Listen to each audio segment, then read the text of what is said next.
आखिर भगवान श्री कृष्ण को क्यों कहा जाता है रणछोड़? बड़ी रहस्यमयी है कहानी। आइए जानते हैं विस्तार से।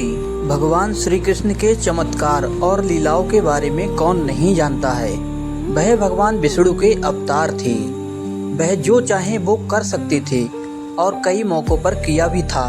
लेकिन एक मौका ऐसा भी आया था जब श्री कृष्ण को रणभूमि छोड़कर भागना पड़ा था, जिस वजह से उनका नाम रणछोड़ पड़ा था। अब आप सोच रहे होंगे कि वो तो भगवान थे, फिर उन्हें किसी से भागने की क्या जरूरत थी। दरअसल इसके पीछे एक बेहद ही रहस्यमयी कहानी है, जिसके बारे में शायद ही आप जानते होंगे। ये कहानी कुछ इस तरह है। एक बार मगधराज जरासंध ने भगवान श्री कृष्ण को युद्ध के लिए ललकारा था, लेकिन वह सिर्फ अकेले नहीं बल्कि उसने श्री कृष्ण के खिलाफ युद्ध के लिए यवन देश के राजा कालयवन को भी अपने साथ मिला लिया था। दरअसल कालयवन को भगवान शंकर से ये वरदान मिला था कि ना तो कोई उन्हें चंद्रवंशी और ना ही कोई सूर्यवंशी उसको युद्ध में हरा सकता है। उसे ना तो कोई हथियार मार सकता है और ना ही कोई अपने बल से हरा सकता है। भगवान शंकर से मिले वरदान की वजह से कालयवन खुद को अमर और अजय समझने लगा। उसे लगने लगा था कि कोई भी उसे युद्ध में हरा नहीं सकता और ना ही मार सकता है। जरासंध के कहने पर कालयवन ने अपनी सेना के साथ मथुरा पर आक्रमण कर दिया।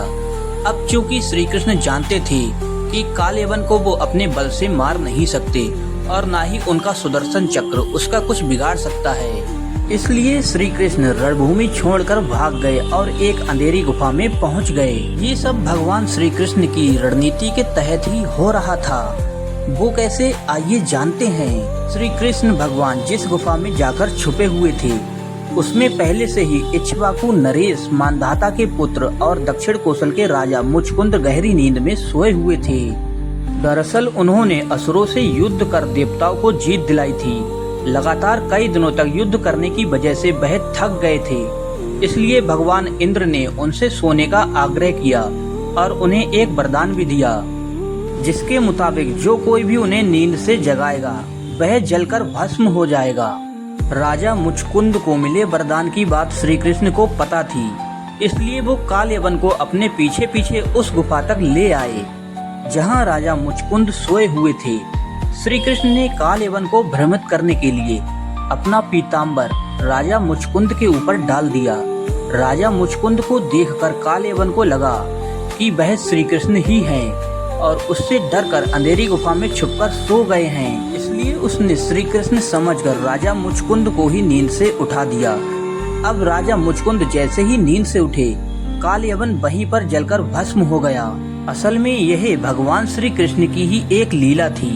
उन्होंने महाभारत के युद्ध में गीता का उपदेश देते हुए ये भी कहा था कि सृष्टि में जो कुछ भी होता है उन्हीं की इच्छा से होता है, तो जाहिर है कालयवन का अंत भी उन्हीं की इच्छा से हुआ है। दोस्तों, आपको हमारी ये वीडियो कैसी लगी कमेंट करके जरूर बताएं। मिलते हैं आपसे बहुत जल्द एक नई वीडियो के साथ। तब तक के लिए जय हिंद दोस्तों।